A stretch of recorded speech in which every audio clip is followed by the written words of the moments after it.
Atheist Nomads, episode 209, The God of the Gaps. The podcast you're about to listen to includes cursing and talking about hoo-haws. Please be advised. Welcome to another episode of Atheist Nomads. I am Dustin. Joining me is Lauren. Hi, everybody. And Rocco. My niece, senior education major at University of Idaho, Alicia Williams. Alicia, welcome to Atheist Nomads. It's good to be here. And our listeners have heard about you before, but I don't think ever by name before. Just the niece. The niece, yep. Yeah. Thank you so much for joining us. She's back in the valley for the summer and heading back to school again soon, so I wanted to try to get her on. We roped her in like cattle. Which is actually kind of amazing that you even came, since we just spent a weekend with family. We did, but like we said, we've got a lot in common. Mm-hmm. We're the good family. I have a new hypothesis that Alicia and I were both switched at birth and just happened to be from the same family, and just coincidentally, despite being born in different hospitals in different states, we're actually the ones that are related. Not related to everybody else. Yep. Sounds about right. I think your brother would disagree with that. Yeah. Maybe a little. Probably. Yeah, I think everybody would, especially since I do look a lot like one of my brothers and definitely a lot like my mom. Yes, you definitely look a lot like Grandma. Yeah. Well, good. She's a good person to look like. Yeah. All right. Well, let's go ahead and jump into Dustin Off the Degree. And this is going to be kind of along the same theme as the last few, which is talking about themes from my own personal, the late stages of my deconversion process. And the one I want to talk about this time is the God of the Gaps. This is a common thing for more educated Christians and people who are going through doubts to eventually get to. And it is absolutely guaranteed to be a short-term solution. And the basic concept of a God of the Gaps is, if you don't have a scientific explanation that you think works, God did it. Well, that worked all right about 300-400 years ago. I would say it was even sustainable 150 years ago.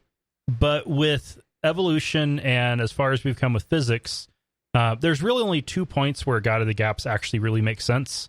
And that's abiogenesis and the Big Bang. And if you're down to a God that was only needed twice in 13.7 billion years, what do you really have there? Yeah, I actually remember going through this a little bit in high school when they started teaching evolution and biology in sophomore year. And there was an LDS boy I knew that tried to find excuses to miss class because he believed that we should not be teaching evolution in schools, and trying to challenge him on the facts and that this is the evolution actually happened. He just got angry and didn't listen and shut down. And Yeah. Right, because if he were to accept that, his God would get smaller. Mm-hmm. And there's a lot of Christians who refuse to accept evolution because they don't want a God of the Gaps. There are some who have managed to pull it off. Francis Collins is a great example. He is an amazing scientist, does amazing work, and yet still believes in God.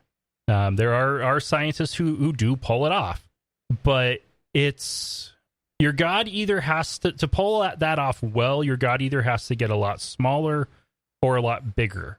And just like you can get the God of the Gaps as you know, you go from a personal like Christian God to a kind of a deistic God who is directing everything to eventually just a God of the Gaps, which is the track I took to where I didn't need a God of the Gaps anymore. You also get people who go the other direction where God, as more things begin to become understood, basically just becomes the collection of the laws of physics or some other kind of pantheistic type of God, not in the way that Buddhists, Hindus, and hippies believe, but just this God is the universe. And that is equally, like, a God that big is as equally meaningless as a God of the gaps that is only needed twice. Yeah, you don't have that personal relationship that is pushed so much in modern day culture. Mm-hmm. And you'll even get some who effectively have a God of the gaps who they think is still their personal best friend. And I don't know why, because, well, that doesn't make much sense. Why would a God who only needed to start the universe and start life give a shit about a human? Faith is an amazing thing. Yeah. Once you know that It's quirky. yeah. Once you know and accept common ancestry of all life, including humans, we're basically hairless monkeys that can do math. We're not that special. I can't do math, so I'm excluded from that definition of human. Yeah. Okay, sorry. There are many people that I went to school with that would have been very angry by that statement. Oh, yeah. Yeah. You were there at my graduation. I was. You saw it, both of you. Oh, man. And I talked about it on the show. We kept our mouths shut, but yeah, that was awkward. Uh-huh. Yeah, I like you requested, I did not mention what school it was, but I did contact FFRF about it. How did that go? It wasn't because I wasn't a student or the parent of a student, I didn't even get a response. They get like 2,000 complaints about public high school graduations every year, and they can't handle that kind of volume unless it's a case where you've got really solid standing, and yeah, an uncle doesn't have that good of standing, or any, actually straight up just zero. Yep, and your last name is Williams, and that doesn't mean anything. No, it doesn't. Which Williams? All of them. That's why there's an S at the end. Oh, yes. Yep. All right. Well, let's go ahead and take a quick break, which we haven't recorded new bumpers. But Atheist Nomads is proudly brought to you by Archway Hosting. Check out their low-price, full-featured hosting solutions at archwayhosting.com. That's ARCHWAY hosting.com. We're also brought to you by listeners just like you. You can find out more about how to become a patron at patreon.com/atheistnomads. That's patreon.com/atheistnomads, or just look for the link on the right side of our page at atheistnomads.com. Just like Josh, who I think I might have mentioned last week. Like I said, we're with family this weekend, so I am a little bit underprepared. That's okay. Yeah. Bucky is distracting our guest as well, so It's just so darn cute. can't resist the corgi face. Bucky. All right. We've been tracking a story for a few weeks now about the Ark Encounter being in trouble. So it started with their financials just being, sucking, because attendance is sucking, and the town is pissed off because they shelled out a lot of money for this and aren't getting anything, and Ken Ham is blaming the town for not creating a tourist trap for his Ark Encounter. Well, they had intentionally created it as a for-profit corporation, mostly so they can get tax incentives. $18 million in tax incentives. Wow. Like, That's crazy.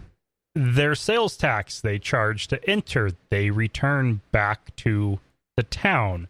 Most of their property taxes they get back.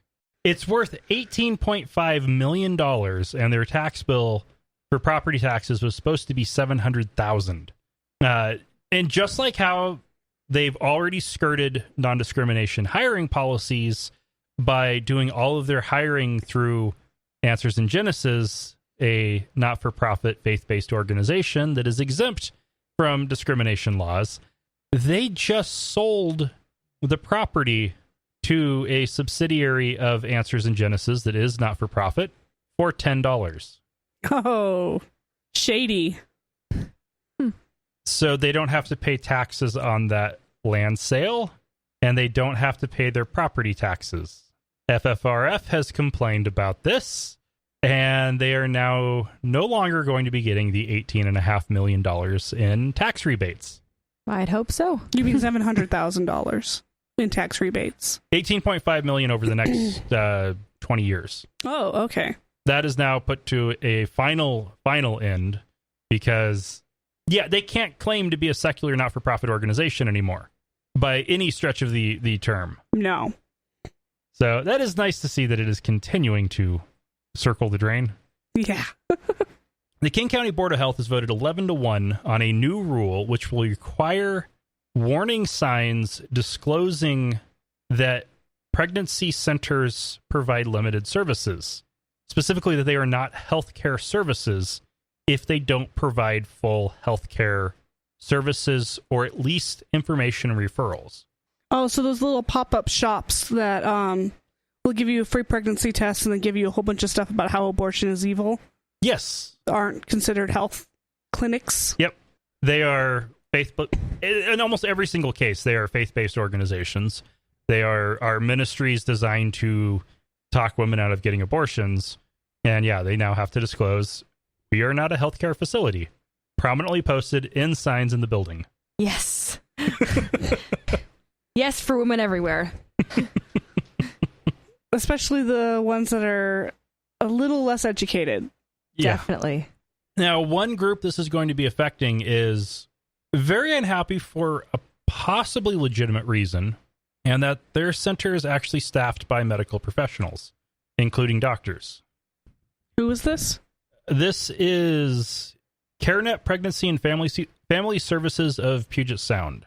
And they think they are actually healthcare facilities because they do have doctors and nurses and do provide actual healthcare. And they think they're just being punished because they don't offer abortions. Oh, okay. Well, then they could go to the city and argue their case and probably be exempt from it, right? The particular rule seems to be written in such that it would apply. Oh, I can kind of get the complaint then. I mean, but that's 1 out of 100 of these clinics. Yeah. The decision they made is that they want, if you don't provide complete medical information, which I think realistically all they would need to do to satisfy that requirement would be to give women a handout that explains that abortion is an option, but they're not going to do that. Okay, then. Well, seems like a pretty easy out, and if they're not willing to take it, then... Shut out of luck, I guess. Yeah. Yeah. This is what I do think is kind of a bit of a gray area with cases where it actually is a healthcare facility. Mm-hmm. The wording they chose of having to post, this is not a healthcare facility. If you go into, this is Seattle we're talking about. If you go into a OB clinic run by Providence Health and Services, a Catholic healthcare organization, they are not going to be telling patients about abortion options. I highly doubt King County is going to say that Providence is not a healthcare facility because of that. Yeah, that's a hard one. I guess if you're not big enough, then too bad. So you could kind of say the same thing with a lot of especially seems to be a lot of cake companies now or wedding cake companies now that don't want to make cakes for gay couples. I mean, technically they have the right to say no. But is it? Actually, they don't, because they are businesses of public accommodation, and under civil rights laws, if gays and lesbians are considered to be a protected class, you are not allowed to discriminate if you run a business that is open to the public. Yeah, I was always told that. I just in at the frozen yogurt shop I worked at, they had a sign that says, "I have the right to refuse service to anyone." Yeah, and if you try to refuse service to someone who is black because that person is black, you just broke the law. Those signs started going up when they couldn't say "no coloreds here" as code for black people can't do business here. And They just can't enforce it, but it gets the message out there. And that's why those signs stay up. Those are not enforceable. Because if you try to refuse service to anybody that's in a protected class, if you refuse women because they are women, or you refuse minorities because of their ethnicity, you can't do that. And in more and more states, you can't discriminate against people because of their sexual orientation. So that's a little bit different situation. One thing I see as an issue for that King County is probably looking at is Providence Health and Services. The state of Washington has reached the point where a quarter of all hospital beds are directly run by the Catholic Church. And that keeps getting worse. Like we talked about a story a while back about Walla Walla General Hospital being, where they're going to do a transfer of membership from Adventist Health to Providence. That ended up being refused by the state. So Adventist Health is just shutting it down. Yeah. So that's ridiculous. Yeah, it is. They're going to reach a point where they're going to have to just, and I think that's what they're trying to do here. Like they're trying to do a test case to see if they can do it, where they can start taking privileges away from hospitals, taking licensure or whatever away from hospitals who don't provide basic medical necessity, at least medically necessary abortions. Because that is a definite major concern in the state of Washington right now is whether or not that's even an option anymore. And I wonder if that's kind of what they're going for here. Yeah, it could be. We're going to have to see the state or government step in sooner or later. You know, there's only so many women that can die from miscarriages, or so many, you know, before somebody steps in. Yeah. Yeah. And state of Washington has been trying to crack down on it slowly. I do fully expect this to go to court, and it'll be interesting to see how that ends up going. Yeah. Which brings us to Alabama. Alabamers. Where a 12-year-old girl was raped and got pregnant.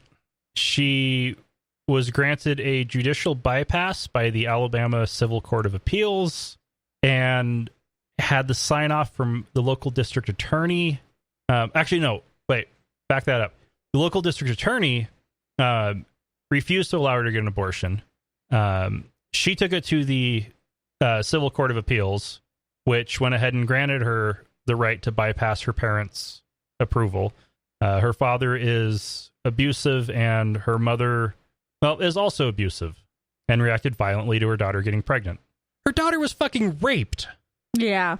So this girl has gone to, at 12, she's gone to the legal system to get access to an abortion. At 12. That's impressive. She's definitely old enough to make a decision if she has abortion or not. I would say at 12, due to the amount of risk, the default should be an abortion. I agree. The only exception I would say would be if the girl and her parents are all absolutely, or actually no, I'm not even going to say that. If the girl is absolutely sure she does not want one, then that should be taken under some consideration. But the default should be an abortion at fucking 12. Especially in a rape case like that. Yeah. Of course, now, a number of groups, including the legal director of the Administrative Office of Courts, is calling out this girl, bad-mouthing the court that approved the abortion, and calling this girl a murderer. Yeah, well, better than murder-suicide later, I guess. But no, you don't call a 12-year-old... God... Pretty fucked up. Yeah, it is. And this is why people push for, if you want to have restrictions on abortions, at least allow rape cases to go through, because this happened. This isn't a one-off. It only got in the news because the guy called her a murderer. Yeah. Otherwise, it would have been just like all the other 12, 13-year-olds that get raped and get pregnant. It would have just gone under the radar. Mm-hmm. But yeah, it's messed up. Like almost every attempt to ban abortion always leaves rape and incest as exceptions because, well, incest is almost always rape as well.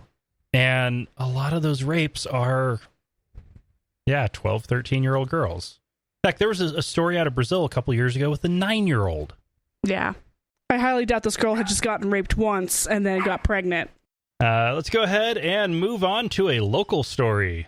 Michael Snyder is a radical right-wing religious pundit who has now announced that he is running for the 1st Congressional District seat for Idaho. This is being vacated by Raul Labrador, who is running for governor. Snyder is a frequent guest of Alex Jones and has been posting videos on his YouTube channel promoting his campaign and issues that he thinks are so important, like going to war with Planned Parenthood until it ceases to exist and abortion ends in all 50 states.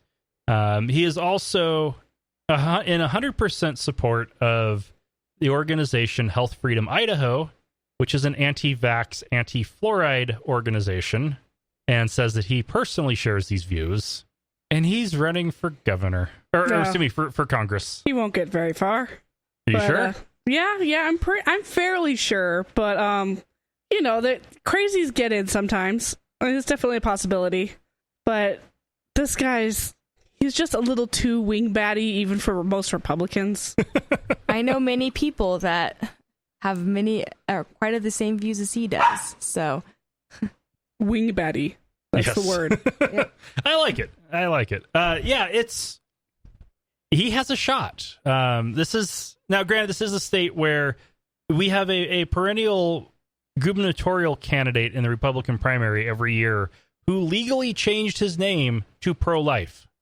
Yeah, I thought that was who you were talking about at first, but no, this is somebody else. Somebody new to make fun of. That's awesome. More fodder for our show. Now, for the sake of the show, it would be kind of cool if he did win, but that'd be terrible for, the country, because he wants to get into Congress. That doesn't just affect Idaho, that affects the entire country. But this guy is, he's nuts. He is absolutely nuts. I hope he flounders early in the primary. That's what we all hope, right? That's when you have these crazy candidates, and then one gets elected president, and your entire foundation for your belief in politics is shaken. Yep. Like normally, I would actually hope that he does well in the primary, that he wins the primary and the 1st Congressional District, which was generally left-leaning until a bunch of Californians moved up and ruined it. Because what happens when, the most conservative 0.1% of Californians all move to northern Idaho is the area turns very, very, very conservative. Mm-hmm. And that is what happened. Liberal California made Idaho more conservative. Yeah. And but there's still that little shimmer of hope that if he did that, 1st Congressional District could go blue again. But Trump proved that crazy can win. And if he's that, dedicated to getting rid of Planned Parenthood, that will win in a lot of Idahoans, views. So a lot of actual Idahoans and those same conservative Californians that moved up to get away from liberal California. Mm-hmm. This one is actually a little bit scary. And that district, it went from being the more reasonable half of Idaho. Yeah, it was so nice in the 90s. Early 2000s. They went back and forth, switching party lines. They elected moderate candidates from both party.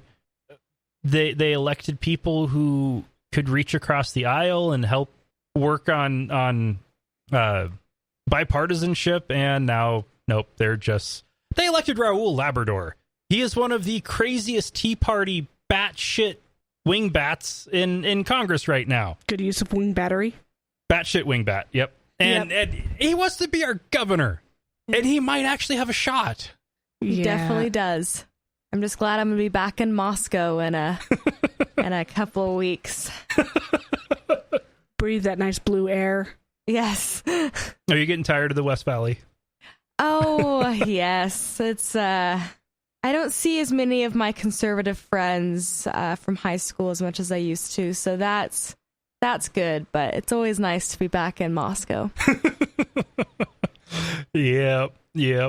Oh, man. Especially in all my English classes and education classes. Very very liberal and Intellectual liberals. yes, definitely. Open-minded people who... Yes. Yeah. That sounds pleasant. Doesn't it? Especially all my English classes, because every single one of them, especially my literature courses, everyone is very open-minded because they have to be, because there's no right answer in literature. There are wrong answers. I did learn that in school. There are wrong answers about literature.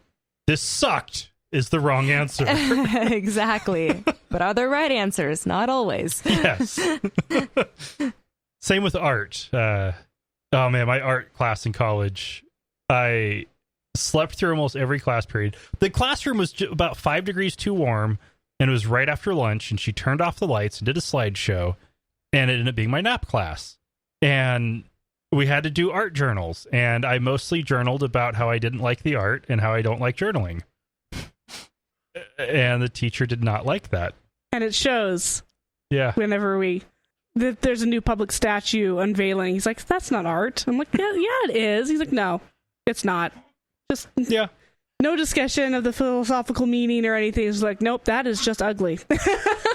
There's ugly, and then that's cool, but that's not art. Like somebody put tiles in one of the courtyards in Boise with lines between them. They're the constellations.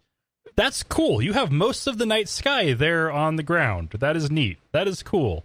I never would have guessed that was art. You could consider engineering as art. No. You could consider it. Art is more, I guess it's like the beauty is in the eye of the beholder. Exactly. Engineering is science. That is not art.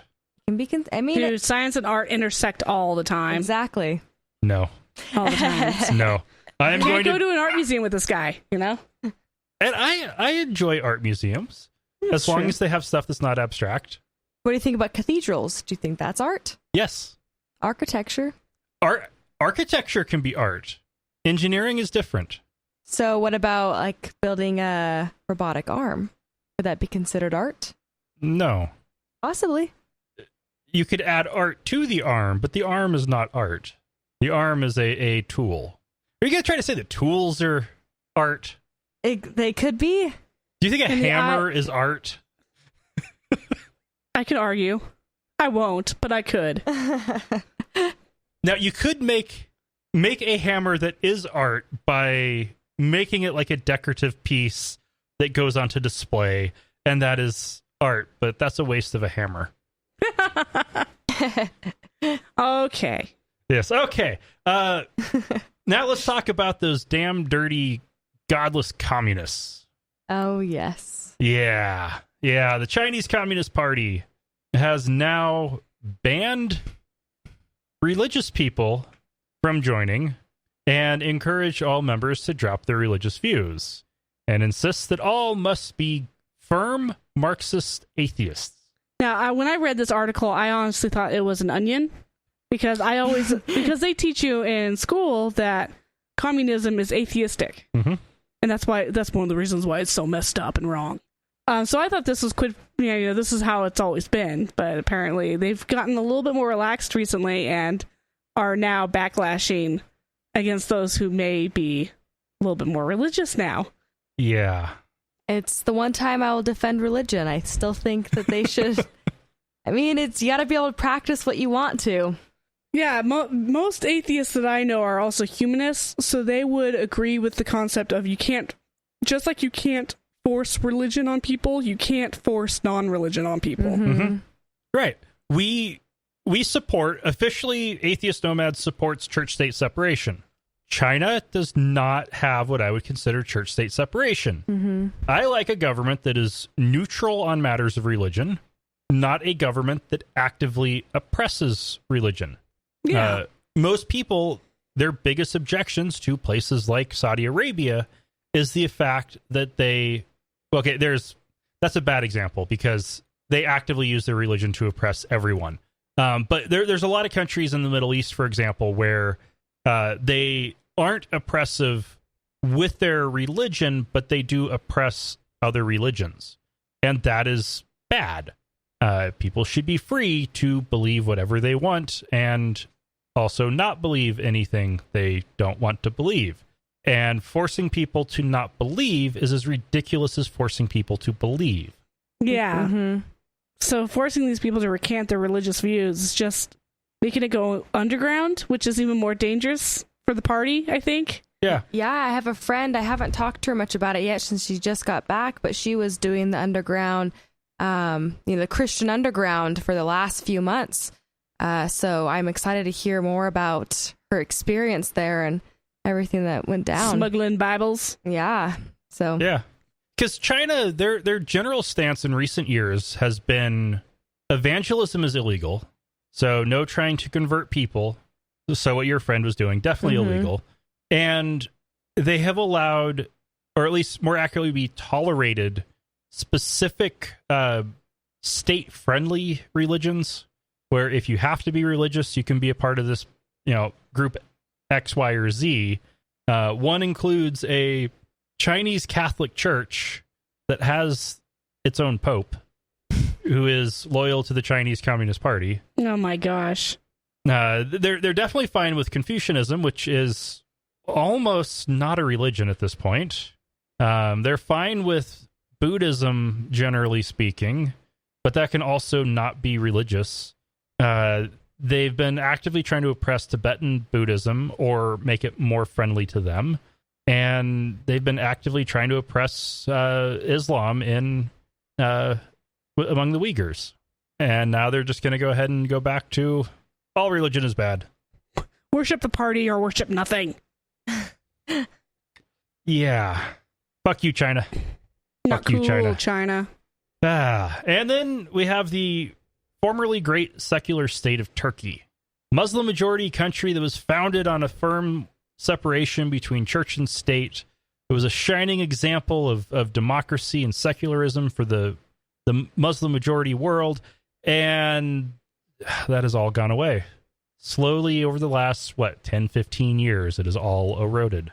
Their president now has more powers than ever, more powers than any president has had, and their new school curriculum drops the teaching of evolution because it's too complicated for high school students to learn.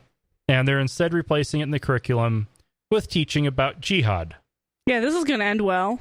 Indoctrination. Yeah, Alicia, you were in high school not too long ago. And you already mentioned that you learned evolution in high school. Was that too complicated for you? It's definitely not. Boring at times, but definitely not.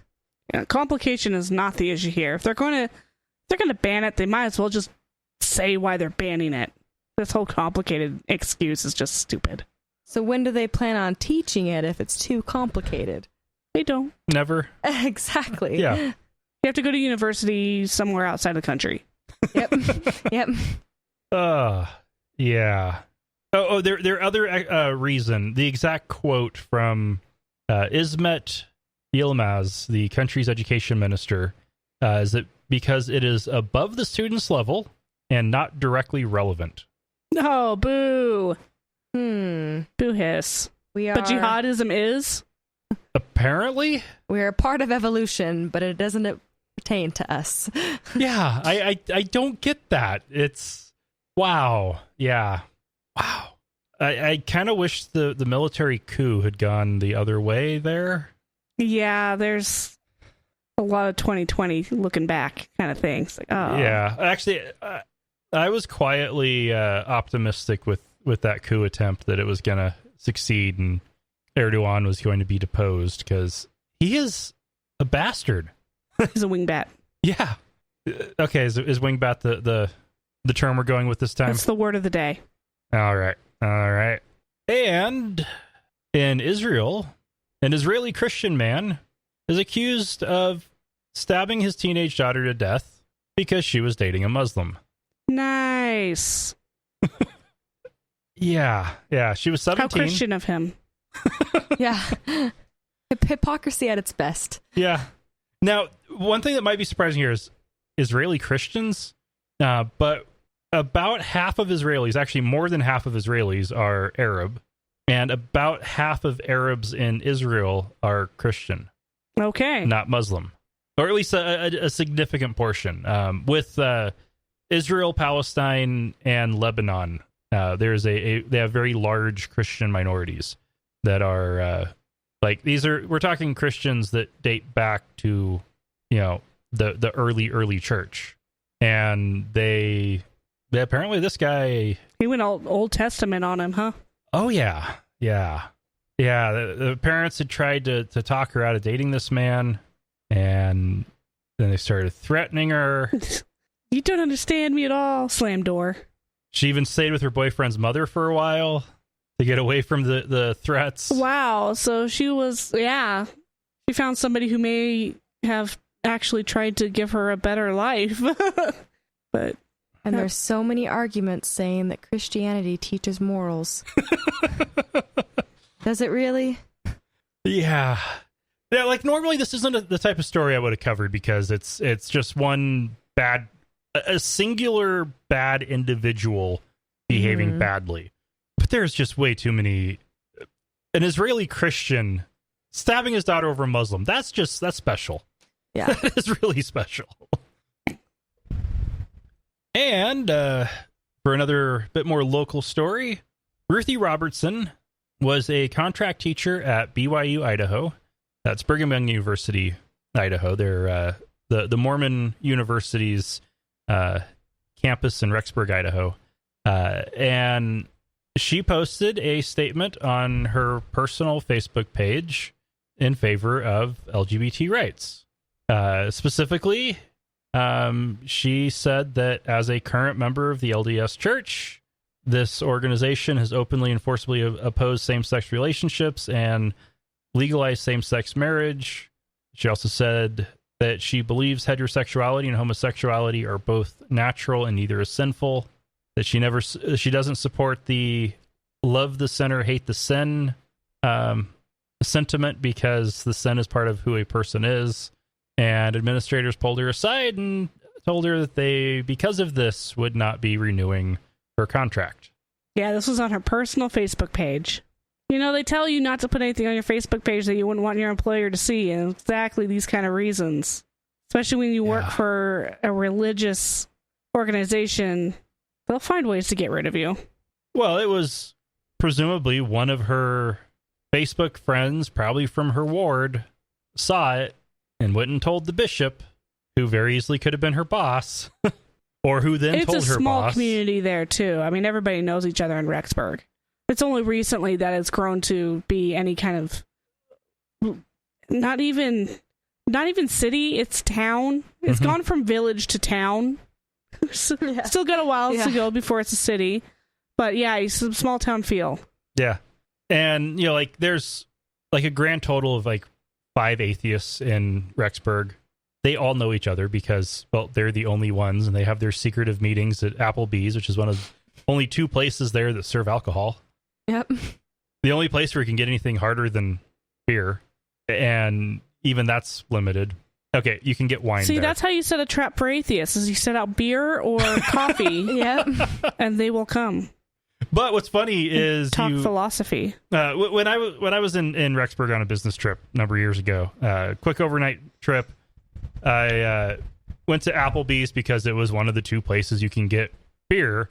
I didn't want to go to the bowling alley for food. I went to Applebee's, and I was talking to the bartender, who explained that most of the alcohol they sell there is wine, and most people ask it to be served in a regular glass. So it looks like juice? Uh-huh. Yep. Rexburgians. Secretively drinking wine. No, this is just grape juice. And then there's the other small towns that all get together and drink beer on a baseball field and have a good old time. Yep. Those are the non-Mormon ones. Yep. Yeah. Man, that sucks for this woman, though. She lost her job because she's not a bigot. And And that is just crazy to me, that your beliefs shouldn't affect your work. And it usually doesn't. So having that... It's not like she expressed this to her students in class or anything. Mm-hmm. Yeah. It was during the summer months. I think during Pride Month she said it. Yeah, it was. So last month. It's ridiculous. So I hope she finds her way, because she can do better. She can do better. Yeah. Last I heard, because Him at Meta actually reached out to her and talked to her. It took 10 days for the administrators to pull her aside and fire her. That was just before her final class of the term. Oh, so it was during school year. Yeah, because BYU does a weird schedule. Yeah, they get out in mid-June? They do something weird. Or are they on a trimester system? They're on it's kind of a quarter system, but not like the normal quarter system where summer is not a real term.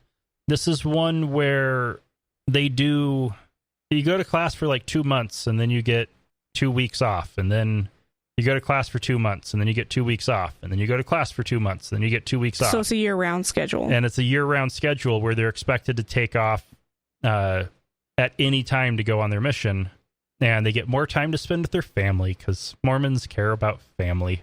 No, how Except for the gay ones. Yep. And secretly the black ones. Yeah. And not so secretly the Mexican ones. And definitely the atheists. But anyway, so this has upset her parents because they are hardcore LDS and feel that it was an attack on the school and the church. She has an opinion that she shared on her Facebook page, her personal wall. And she is still Mormon and is looking into other options, such as going back to school and working on graduate studies, or going to a different state to teach somewhere else. Well, it just goes to show that there's a rift happening in the Mormon community, where the harder and harder they fight against same-sex marriage and same-sex civil rights, the deeper and deeper the split is happening between people who don't feel that way and are in the church. And finally they're going to have to either leave the church, which is almost impossible, because there's nothing Mormonistic about any other religion. You can't just go to the church down the street. Instead, you lose your entire community, or you have to just stay there and be a part of the machine that... Yeah, really your best bet in that kind of a situation is to either move to Salt Lake or Boise, where there's enough ex-Mormons that you can have an outlet with people who understand you and yet still try to maybe appear to be Mormon. There are wards here that are who march in Pride Parade. I mean, there are people here in Boise who would probably welcome her with open arms. It's just she was in the more conservative section of Idaho of the Mormon church at their university. Yeah. They don't even let your hair get grown past your collar for past 9 p.m. kind of thing. Yeah. Oh, man. And Rexburg is so weird. I mean, like, when I went there in that business meeting, it was, you drive in, and the apartments, we're not talking dorms, the apartments are designated as young women's housing and young men's housing. These are private apartments, not run by the school, private apartments. They don't have coffee shops. They have a hot chocolate shop. Interesting. The best cup of coffee in town is at McDonald's. It's Bizarro World. Blonde, blue-eyed Bizarro World. Yeah. And everyone there is beautiful. Yeah. I have this theory that the reason why Mormons are so beautiful is because that's how they get people to join their religion. Because every Mormon I went to school with were absolutely beautiful. They really were. Yeah, until they reach middle age. Yeah. Yep. And then the balding gene kicks in for the men, and overweightness kicks in the women. And well, by that time, the women have all had 18 children and are worn out. Yeah. And are drinking wine out of glasses. Yep. Yep. We talked previously about a story from Belle Plaine, Minnesota, with their Veterans Memorial Park, where they put in a cross-shaped grave marker with a soldier kneeling before it as a memorial for veterans. Oh, I remember this story because we were arguing that you could have done so many other things other than a cross, but no, they had to go with the cross. So And what's the update? the update is the Satanic Temple then applied to put in a monument, and their design was awesome. And so we've talked about this a couple times. The cross going in, the Satanists announcing they wanted to put something in, their actual plan on what they wanted to put in, and it is awesome with a soldier's helmet, and it's just a really tasteful monument. And the town council went ahead and voted to go ahead and just get rid of the free speech zone. So no Satanist monument, but this also means that the Christian one needs to go too. Yeah. It's amazing how people will double down when a Satanist gets involved. Yeah. But that's what they wanted. That's why the Satanists do this, is to teach people what the separation of church and state actually means. Mm-hmm. Because if it's not your religion, all of a sudden you're starting to understand why the implications are bad. Yeah. Okay, so for a little bit more on how it all went down, they put in the Joe statue, as they called it, and then they got complaints, so they took it out. Then they got more complaints that they'd taken it out, so they created the free speech zone, so they were able to put it back in. And the Satanists wanted to put in their monument, and it met all of the requirements, so they had to approve it, and everybody complained. So now, nobody gets to do it. This is why we can't have nice things, people. Yay! Yep. This is a victory. It is. I don't think the Satanists actually want to put any monuments anywhere. No, they don't care. Actually, I really think they don't want any anywhere because they can keep reusing the same one as the threat. Yeah, they just pass it around. Yep. And they now have their threat monument for any veterans monument, or veterans memorial. And they've got their Baphomet for any state capital. And they can just keep recycling these two monuments forever until nobody has religious monuments. And it is glorious and wonderful. Yeah. Hail Satan. Oh, man. All right. Well, that is all of the news. And we are actually at about time. Oh, wow. Seems like we're clipping through there pretty fast, but I guess you had enough stories. Yeah. Way to go, Dustin. Way to be underprepared. Yeah. Yeah. So, Alicia, how's school going? School's going great. I'm excited to go back. Just one more year and then real life. Bills. Yeah. As a teacher. As a teacher. Bills. As a teacher that wants to work in rural town anywhere pretty much, which is going to be interesting for me because most of them don't agree with me. But I think it'll be good. You'll be very good for the youngins. Yep. Yes. There's a reason why, and I mean, inner city schools get a lot of attention, and there's reasons why they get a lot of attention, but rural schools and districts are ignored. Yeah. They're forgotten, and many teachers aren't qualified to teach the subjects that they're teaching, and the students aren't getting the education that they should be getting. Right. Well, by the time you graduated high school, didn't your school not have a history teacher anymore? Yeah, I had to take history online. And yeah, you came from a rural school, but not very far from a city. No, and it's rural, but for Idaho, it's not that rural. Yeah.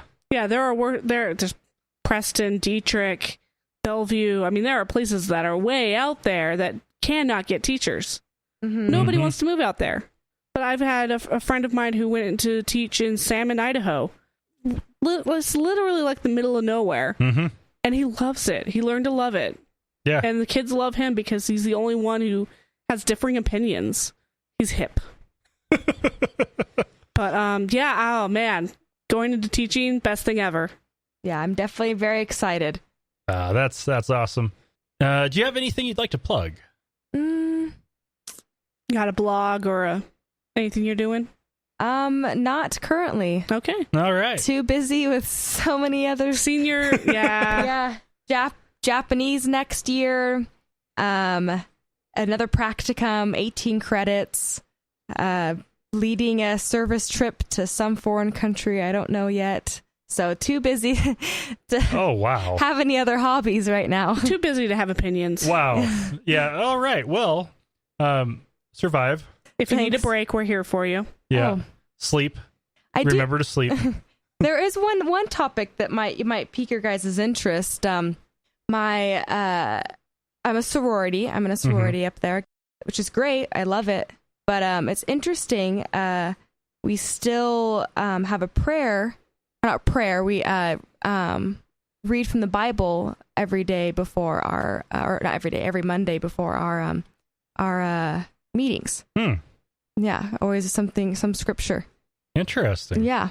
Have you ever thrown a thorn in their side over that? Or I've always debated doing it, but it's been something they've been doing since 1875, or I think it was that we were established. But they're not particularly religious. Like there are some sororities that are Christian sororities, and there are some that are purely secular sororities. Where does yours kind of land on there? We don't have a specific religion, so it's just this one little thing that they do on Mondays. Yeah. Huh. And with sororities and fraternities, they are technically independent organizations. Yeah, it's a weird gray line between we're independent organizations from the university, but the university still has quite a bit of power over the things that we do. So it's this weird line between are we really independent and not. Yeah, that's an interesting debate. I would say your senior year, you're on your way out, say, this isn't appropriate these days. But don't be like, we're going to sue you. No. Because you can't. Well, are you going to be in any kind of a leadership position in the sorority? I have been in leadership positions. This year, no. Seniors kind of dip out at the end and they flake out. Yeah. But it wouldn't necessarily be a bad idea to bring it up in a meeting, just asking if the majority still actually want to keep doing that, if they think it's a good idea, if it actually makes anybody uncomfortable. And I think I'm probably the only person that makes uncomfortable. I think I'm everybody thinks that. Yeah. Everybody thinks it's just them, so they never speak up. But I don't. But there might be some little freshman out there who's like, this is uncomfortable. Yeah. Alicia, for a good example, your 8th grade graduation, during the Pledge of Allegiance, the volume in the room dropped about 15 decibels when the words "under God" were spoken. And this is in small town, rural farming town in Idaho, and it seemed like about a quarter to a third of the people there skipped those 2 words. And you never would have guessed it.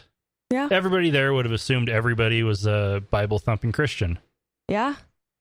Yeah, from what I know, I think I'm the only, atheist in my sorority, but I know a couple of, agnostics or less religious, a little bit more apathetic. Yeah. Religious. A little more or questioning. Okay. Then actually what might be a better approach, talk to some of those people and get the most questioning and relatively neutral person to be the one to bring it up, because that would be somebody who would be less threatening. Yeah, because they know. Yeah. If I were to, we have a suggestion box, and I think that it would be very obvious if I were to write that down. Yeah, that probably would. I've been in that situation before. Yep. Well, listeners, if any of you have any suggestions, I will pass word along to Alicia. Thank you. And I'll take anything. Yeah. That's all for this week. Just remember, not all those who wander are lost. Speaking of which, you have a tattoo with that. I do. I do have a tattoo that says that on my back, on my shoulder blade. Awesome. Yep. Token. Thank you for listening to another episode of Atheist Nomads. You can find show notes and contact information at atheistnomads.com. Follow us on Twitter at Atheist Nomads, and like us on Facebook at facebook.com/Atheist Nomads. Please subscribe to the show in iTunes, Stitcher, or your podcatcher of choice, and while you're there, feel free to leave us a review. Theme music is courtesy of Sturdy Fred. Until next time, this has been the Atheist Nomads.